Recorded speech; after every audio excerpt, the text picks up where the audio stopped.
What is up and welcome back to the channel. Today we have a first look and first impressions of the Sabrina ones in the Ionic colorway.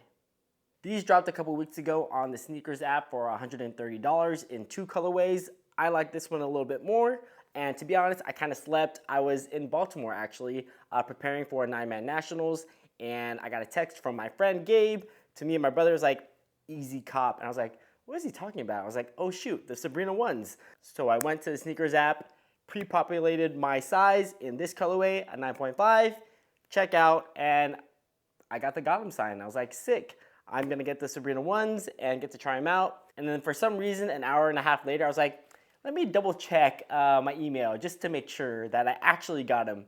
And I double checked, and lo and behold, they are actually a size 9.5 in women's. So unfortunately, these do not fit me, and I was supposed to get a size 11, so I'm going to have to return these. I haven't decided if I'm going to rebuy them in the same colorway. They're kind of more limited now and harder to get, but I think these will end up being on Nike by You, and it would be kind of cool to do a Nike ID again. So I'm kind of like on the fence of whether or not I'm going to try to find them in this colorway or just wait for the Nike ID, but you have to pay a little bit more for the Nike ID, so I might end up just getting this colorway if I can find my size.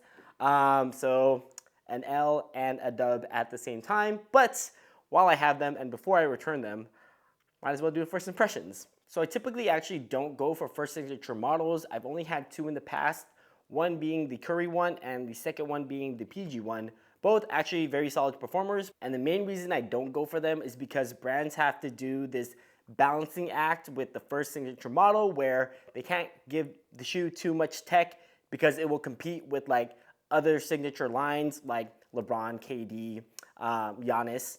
Also, they want to bring the price point a little bit lower for the first signature model so that over time, as more models of the Sabrina come out, they can slowly increase the price as well as slowly increase the tech. So usually first signature models don't have the best tech. But that's kind of a different story for this.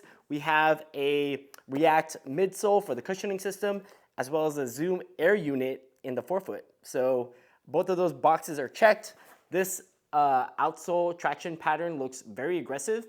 It's kind of like a wavy herringbone type like pattern.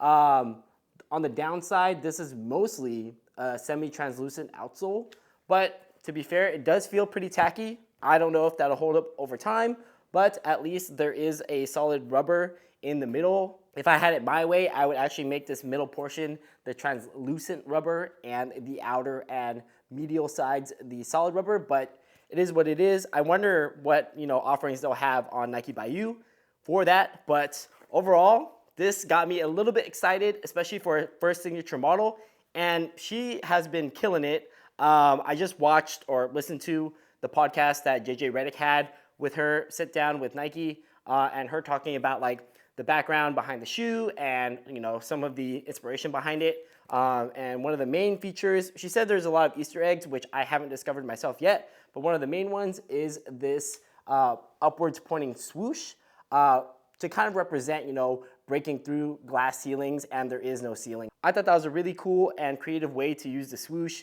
both in the design and storytelling, and maybe it might even add a structural element for this heel counter portion, which feels pretty good actually. As we get more into the shoe, as far as aesthetically, I think this looks very sleek, kind of more on the court feel side in my opinion, and very low profile. So a good setup for guards. I mean, she's a shooting guard, so I think for volleyball, this would translate very well to setters, liberos, and maybe even the front row, but that really depends on the cushion setup, how bouncy and how big the Zoom unit is in the forefoot, as well as, how the React feels. So not sure there, and I can't try these on, unfortunately, because again, they don't fit, but very simple and clean colorway. I like mostly lighter colorways, preferably on the white side, but this was the more lighter colorway that came out from the first two colorways. So for the upper materials, it's mostly a mesh material, both on the lateral side here, as well as the medial side, which is very